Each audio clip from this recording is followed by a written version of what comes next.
Gift of Jesus ministries సహోదరి doctor Preetha Judson గారు దేవుని చేత ఏర్పాటు చేయబడి వాడబడుచున్న గొప్ప దైవజనురాలు. వీరి ద్వారా దేవుడు పలికించుచున్న మాటలు లక్షలాది ప్రజలను దేవుని వైపు నడిపించుచున్నవి. వీరి ద్వారా వెల్లడి చేయబడుచున్న దేవుని శక్తి అద్భుతమైనది. సహోదరి ద్వారా ప్రజలకు దేవుడు విడుదలను స్వస్థతను ఇచ్చుచున్నాడు. మీ దీవెనల కొరకు వారు మాట్లాడిన సందేశమును మీకందించుచున్నాం. జాగ్రత్తగా వినండి, ప్రార్థనలో ఏకీభవించండి. ఇదిగో మన సహోదరి డాక్టర్ ప్రీతా జడ్సన్ గారు. కీర్తనల గ్రంథం 35:27 రాయబడి ఉంది, నా నిర్దోషమును బట్టి ఆనందించువారు ఉత్సాహ ధ్వని చేసి సంతోషించుదురుగాక. తన సేవకుని క్షేమమును చూచి ఆనందించు యెహోవా ఘనపరచబడునుగాక అని వారు నిత్యము పలుకుదురు అని రాయబడి ఉంది. నేను వాక్యము తమిళ బైబిల్లో చదువుతాను, తర్వాత ఇంగ్లీష్లో చదువుతాను, తర్వాత తెలుగులో చదువుతాను. నేను తమిళ్లో చదువుతున్నప్పుడు నాకు ఇది చాలా నచ్చిందండి. అంటే ఏమని ఉందండి, తన సేవకుని, రెండో భాగంలో నేను చదువుతున్నాను, తన సేవకుని క్షేమమును అని రాయబడి ఉంది. తమిళ బైబిల్లో ఎలా ఉందంటే, తమது ஊழியக்காரனுடைய சுகத்தை விரும்புகிற கர்த்தர், సుగం అని ఉంది. సో ఇక్కడ రాయబడి ఉంది సేవకుని సుఖమును అని. ఇప్పుడు సుఖము అని చెప్పే మాట కన్నా క్షేమము అనే మాట అన్నీ కలిసి వస్తుంది, సుఖముతో పాటు కలిసి వస్తుంది. అంటే తమిళ్లో ఉన్న సుఖముకు తెలుగులో ఉన్న సుఖమునకు వ్యత్యాసం ఏమిటంటే, తెలుగులో అది క్షేమము అని అర్థం వస్తుంది, తమిళ్లో ఉన్న సుఖము అని దానికి అర్థం. సో ఈ 3 భాషల్లో కూడా నేను చూశాను. ఇంగ్లీష్లో మనం చూసినట్లయితే, let them shout for joy and be glad that favour my righteousness cause, let them continually let the Lord be magnified which has pleasure in the prosperity of his servant అని ఉంది. ప్లెజర్ అనే మాట వాడబడి ఉందండి అక్కడ.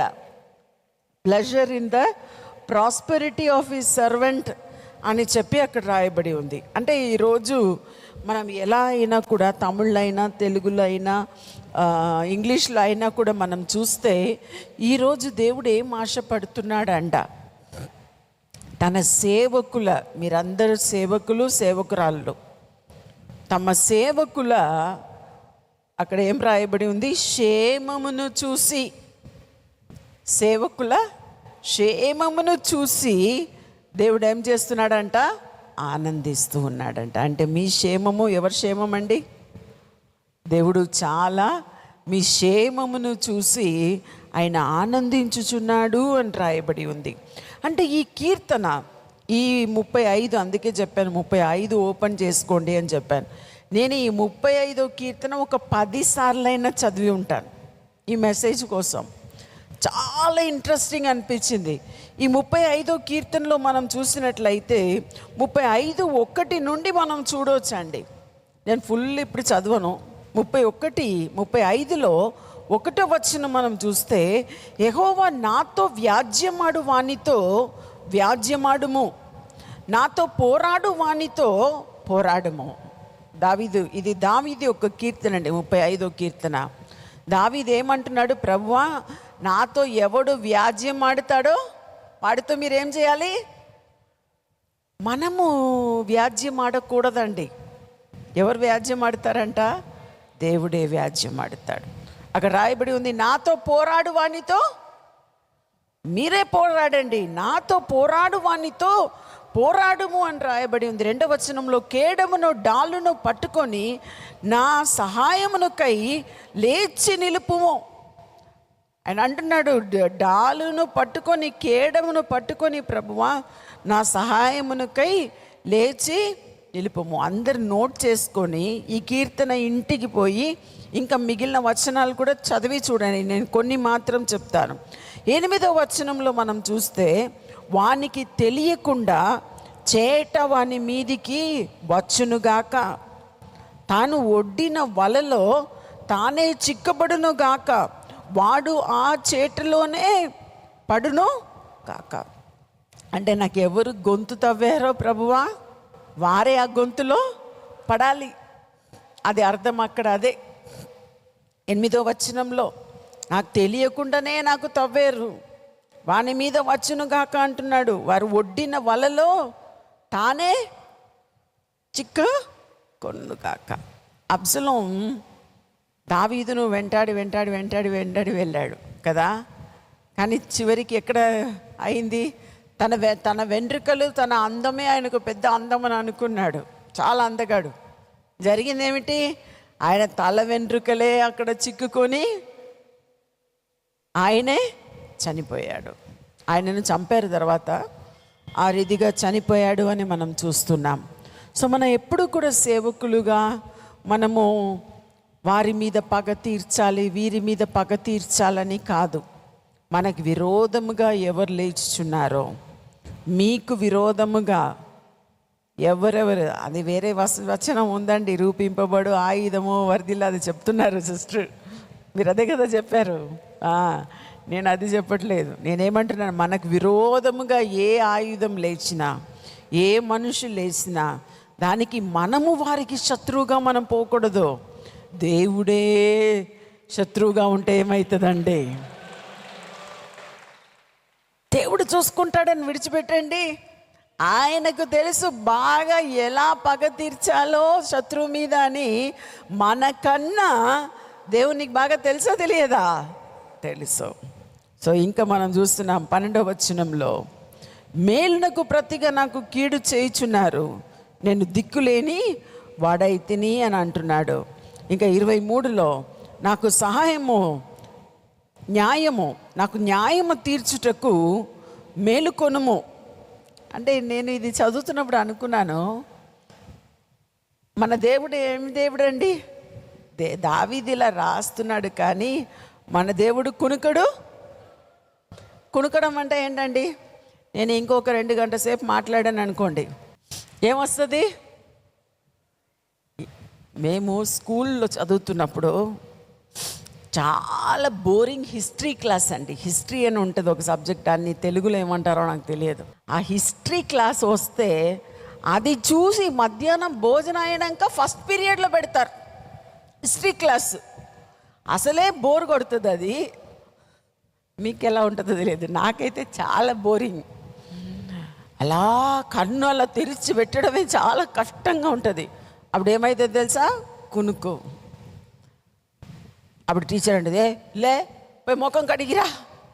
అట్లా ఒక్కరు లేచినాక అందరు లేస్తారు, ముఖం కడిగి వస్తాం.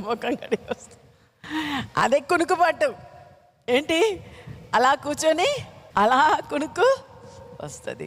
కానీ ఇక్కడ రాయబడి ఉంది ఏమని? నాకు న్యాయము తీర్చుటకు మేలుకొనుము. అంటే దీనికి అర్థము దేవుడేదో నిద్రపోయాడు అని అర్థం కాదు. నాకు న్యాయం చేయడానికి మేల్కొనుము ప్రభువా, రైస్ అప్ ప్రభువా, మీరు నా కొరకు లేచి నిలబడి, నా కొరకు లేచి ప్రభువా ప్రతీకారము తీర్చండి అని చెప్పి ఆయన మాట్లాడుతున్నాడు. నా దేవా, నా ప్రభువా, నా పక్షం నా వ్యాజ్యం ఆడుటకు లెమ్ము అని అర్థం అక్కడ అదే రాయబడి ఉంది. తర్వాత మనం ఇందాక చూసిన వాక్య భాగము, నా నిర్దోషత్వమును బట్టి ఆనందించువారు ఉత్సాహ ధ్వని చేసి సంతోషించుదురుగాక. అంటే తన నిర్దోషమును బట్టి ప్రభువా ఆనందించువారు ఉత్సాహ ధ్వని చేయాలి అని చెప్తూ, ఇంకా ఆయన ఏమంటున్నాడని మనం చూస్తే, మన 35లో మనం చూసినాము.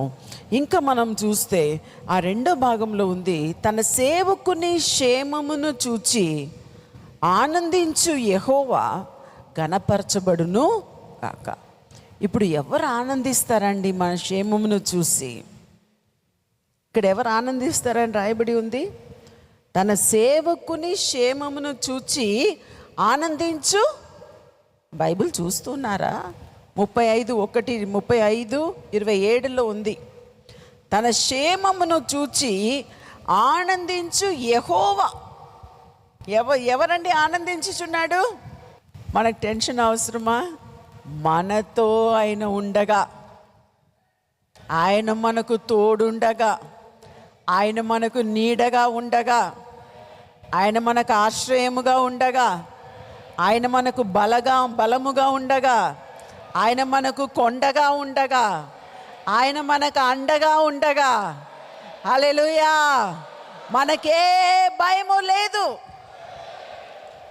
హల్లెలూయా, మనకే భయము లేదు. నేను మీకు ప్రసంగం చేయడం మాత్రం కాదు, నేనే ఇంట్లో కూర్చొని ప్రేయర్ చేస్తున్నప్పుడు ఇవన్నీ నేనే చెప్పుకుంటాను. చూడండి, మన దేవుడు మనకు తోడు ఉండగా మనకే బలహీనమైన, ఏ అపాయమైనా, ఏ టెన్షన్ అయినా అది మనల్ని అంటరానియడు. అది మనకు సమీపంగా వచ్చినా కూడా ఒక నీడ వలె, ఒక గాలి వలె అది వెళ్ళిపోతుందండి. హల్లెలూయా, హల్లెలూయా. అందుకే మనం చూస్తున్నాం, ఇంకా తన సేవకుని క్షేమమును చూచి ఆనందించి యెహోవా ఘనపరచబడును గాక అని వారు నిత్యము పలుకుదురు. మీరు నిత్యము చెప్పండి, నా క్షేమము మీద దేవుడు ఆనందించుచున్నాడు. యోహాను సువార్త 16:22 త్వరగా రెఫరెన్స్ చెప్పి నేను ముగిస్తాను. అటువలే మీరును ఇప్పుడు దుఃఖపడుచున్నారు, కానీ మిమ్మను మరల చూచెదను, అప్పుడు మీ హృదయము సంతోషించును, మీ సంతోషమును ఎవడును మీ వద్ద నుండి తీసివేయడు. ఇది ఎవరు చెప్తున్నారంటే యేసు ప్రభు చెప్తున్నాడు. ఇప్పుడు మీరు దుఃఖపడుచున్నారు అంటే యేసు ప్రభు మరణం గురించి మాట్లాడుతున్నప్పుడు శిష్యులు దుఃఖపడుచున్నారు అంటే ఇప్పుడు మీరు దుఃఖపడుచున్నారు, కానీ మీ హృదయము సంతోషించును, మీ సంతోషంని ఎవరు మీ వద్ద నుండి తీసివేయరు. పునరుద్ధానం తర్వాత యేసు ప్రభును చూసిన శిష్యులు వారి సంతోషంను ఎవరు తీసివేయలేకపోయారండి. నేను చాలాసార్లు ప్రసంగించి ఉన్నాను. ఈ 12 శిష్యుల్లో ఒక్కడు చనిపోయాడు ఆత్మహత్య చేసుకొని. ఇంకా 11లో యోహాను ఎలా చనిపోయాడో ఎవరికి తెలియదు. వీరిద్దరి తప్ప 10 మందికి కూడా పేతురును యేసును సిలువ వేసినట్టు వేస్తామని వాళ్ళు వెళితే వాడు అన్నాడంట, అయ్యో యేసును వేసినట్టు నన్ను వేయొద్దు, నన్ను తల క్రిందగా సిలువ వేయండి అని చెప్పి తల క్రిందగా సిలువ వేయించుకున్నాడు. ఆయన చనిపోయే వరకు ఆ సిలువలో ఉన్నప్పుడే కొట్టి గాయపరిచిన చివరి నిమిషం వరకు సువార్త చెప్పాడంట సిలువలో నుండి. దానికి వాళ్ళకు వచ్చిన సంతోషం, ధైర్యం ఏం తెలుసా?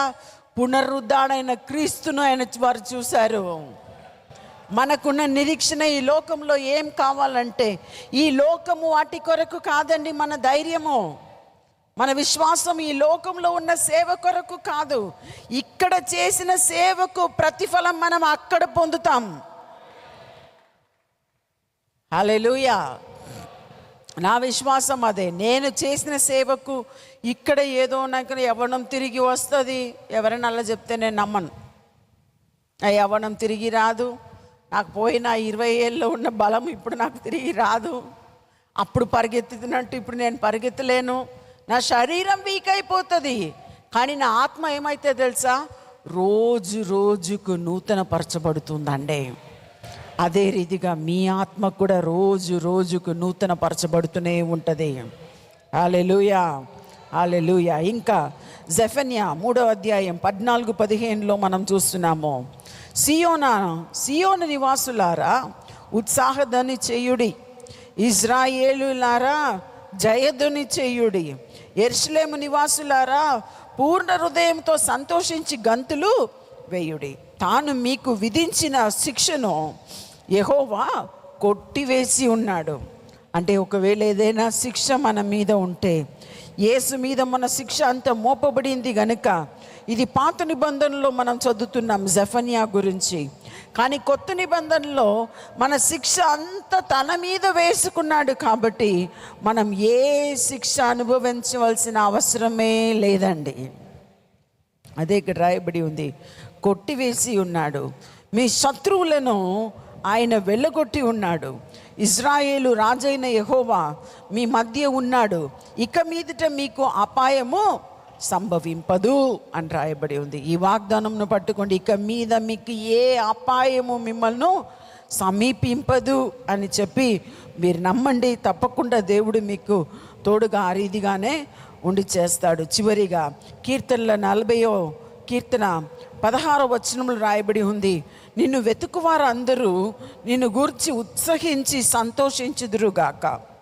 నీ రక్షణ ప్రేమించు వారు యెహోవా మహింపరచబడును గాక అని నిత్యము చెప్పుకొందురుగాక అని రాయబడి ఉంది. మిమ్మల్ని వెతుకువారు అందరూ నిన్ను గురించి ఉత్సాహించి సంతోషించుదురుగాక అని రాయబడి ఉంది. కీర్తన 40:16లో. ఇంకా 68వ కీర్తన 3లో రాయబడి ఉంది, నీతిమంతులు సంతోషించుదురుగాక. మనం అందరు ఎవరండి? నీతిమంతులు. ఒక ఆమెన్ చెప్పరే? ఆమెన్. మనందరూ నీతిమంతులండి. ఎలా నీతిమంతులు? నా క్రియను బట్టి కాదు, నా మంచితనంను బట్టి కాదు, యేసుక్రీస్తు సంపాదించిన నీతిని బట్టి, ఆయన బిడ్డగా, ఆయన కుమార్తెగా, కుమారుడుగా నేను నీతిమంతుడుగా ఉన్నాను అని మనం నమ్మితే మనం తప్పకుండా మనం నీతిమంతులుగానే ఉంటాం. హల్లెలూయా. 68:3లో రాయబడి ఉంది, నీతిమంతులు సంతోషించుదురుగాక, వారు దేవుని సన్నిధిని ఉల్లసింతురు కాక, వారు మహా ఆనందము పొందుదురుగాక అని. నేను కూడా అదే మీ గురించి చెప్తున్నాను. మీరందరూ నీతిమంతులుగాక, మీరు సంతోషించుదురుగాక, మీరు దేవుని సన్నిధిలో ఉల్లసించుదురుగాక, మీరు మహా ఆనందము పొందుదురు గాక. ఆ రీతిగా ఈ నెల అంతా కూడా దేవుడు మీతో ఉండి మీకు ఆనందము, సంతోషము, మీకు ఉల్లాసము ఇవన్నిటిని ఇచ్చి నెక్స్ట్ మంత్ మీరు వచ్చే వరకు కూడా దేవుడు మీకు తోడుగా ఉండి ఆయన గొప్ప కార్యమును చేయును గాక.